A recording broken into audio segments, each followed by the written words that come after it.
মৰাণত 2 বজাৰ পিছতেই জনশূন্য ৰাজপথ। কোভিডৰ ভয়াৱহতাৰ প্ৰতি লক্ষ্য ৰাখি চৰকাৰে আজিৰে পৰা জাৰি কৰিছে নতুন SOP।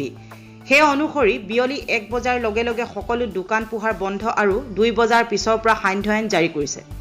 নতুন SOPৰ প্ৰথম দিনটোত আজি 2 বজাৰ পিছতে জনশূন্য হৈ পৰে মৰাণ আৰু খোৱাঙৰ ৰাজপথ।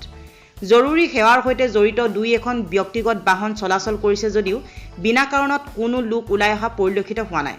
মৰাণৰ 2 এঠাইত আৰক্ষী প্ৰশাসনৰ লোকে টহল দি আছে যদিও খোৱাঙৰ ৰাজহুৱা স্থানত আবেলি পৰ্যন্ত কোনো আৰক্ষী লোকক দেখিবলৈ পোৱা নগ'ল। নতুন SOPৰ আজি প্ৰথম দিনটোত মৰাণ আৰু খোৱাঙৰ ৰাইজৰ সহযোগিতা দেখিবলৈ পোৱা গ'ল।